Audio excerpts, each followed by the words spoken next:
राजनीतिक दलों को चंदे के नाम पर टैक्स चोरी करने वाले लोगों पर आयकर विभाग ने बड़ी कार्रवाई की है। आयकर विभाग ने ऐसे 63,000 लोगों से 1400 करोड़ रुपए का टैक्स वसूला है, जिन्होंने रजिस्ट्रेशन अपना गैर मान्यता प्राप्त राजनीतिक दलों को 2022 से 2024 के दौरान चंदा दिया था। यानी कि ऐसे दलों को चंदा दे दिया जो रजिस्टर्ड भी नहीं थे। बीते 2 वर्षों के दौरान 4 लाख से ज़्यादा टैक्स पेयर ऐसे थे जिन्होंने राजनीतिक दलों को दिए चंदे पर आयकर अधिनियम 80 GGC के तहत छूट ले ली थी।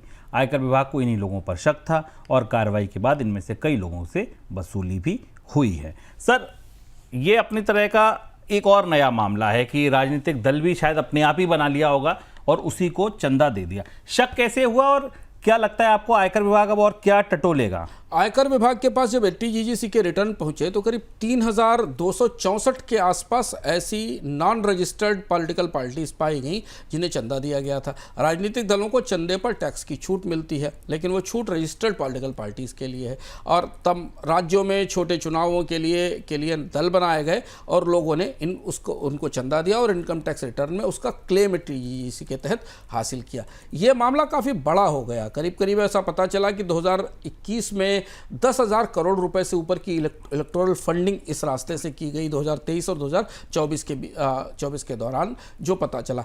ये फंडिंग काफ़ी बड़ी थी और इससे ये इनकम टैक्स डिपार्टमेंट को शक हुआ कि भारत में राजनीतिक दलों को चंदा देकर टैक्स बचाने का एक खेल है और एक किस्म की राउंड ट्रिपिंग है कि आपने एक पॉलिटिकल पार्टी को चंदा दिया और उसके बाद आपने अपना क्लेम फाइल किया और बाद में पैसा वापस आपके पास घूम कर आ गया। तो ये पहला सबसे बड़ा क्रैकडाउन है। 63,000 लोगों पर 63,000 चंदा देने वाले लोगों पर कार्रवाई की गई और राशि भी बरामदगी की काफ़ी जो पकड़ी गई है राशि चोरी की वो 1400 करोड़ रुपए के आसपास है। दिग्गज निवेशक वॉरेन बुफे ने अपनी कंपनी वर्कशायर हैथवे के CEO पद छोड़ दिया है। वॉरेन की जगह अब ग्रेग एवेल ने ली है। शनिवार को ही कंपनी के शेयर होल्डर्स की बैठक में वॉरेन बुफे ने पद छोड़ने की घोषणा की। बुफे 94 वर्ष के हो चुके हैं और अभी तक कंपनी की अधिकतर निवेश रणनीति वही देखते थे। सर, अब निवेशक इसको कैसे देखें? जो उस कंपनी के रास्ते उसका हाथ पकड़कर बाजार देख रहे थे, वो अब कैसे देख रहे हैं इस फैसले को? वॉरेन बफे की कंपनी की जो सालाना बैठक होती है बर्कशायर हैथवे की, वो कई मामलों में पूरी दुनिया में निवेशकों की निगाहों में रहती हैं। बहुत सारे अध्ययन करने वाले लोग वॉरेन बफे के जो भाषण होते हैं, जो सवाल जवाब हैं, उनको समझने की कोशिश करते हैं कि वो दुनिया की सबसे सफल निवेश कंपनी है।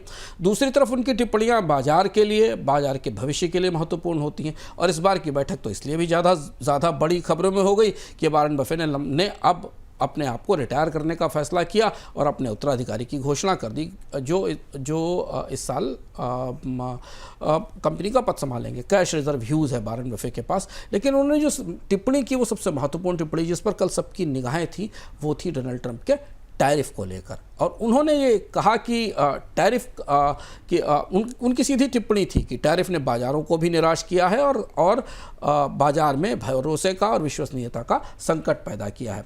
उन्होंने ये कहा कि संतुलित व्यापार ही बाजार दुनिया के लिए अच्छा है और व्यापार को किसी देश को हथियार के तौर पर इस्तेमाल नहीं करना चाहिए और इसे बाजार ने काफ़ी गंभीरता से समझने की कोशिश की। डोनाल्ड ट्रंप की इस पर प्रतिक्रिया नहीं आई क्योंकि वॉरेन बफे के कहे हुए पर को पूरी दुनिया ध्यान से सुनती है, लेकिन उन्होंने ये बताया कि उन्होंने ये इस बात की तरफ इशारा किया कि वो अपनी निवेश की रणनीतियों में टैरिफ के नकारात्मक असर को मान रहे हैं और वो देख रहे हैं कि भविष्य में अगर टैरिफ रहे तो निवेशकों को और निवेश की प्रक्रिया को नुकसान होगा। बर्कशायर हैथवे की तस्वीर अच्छी थी, अच्छा कैश रिजर्व था कंपनी के पास। कंपनी का जो नए CEO आएंगे वो अब नए तरह से चीज़ों को कैसे करेंगे इस पर सबकी निगाहें रहेंगी।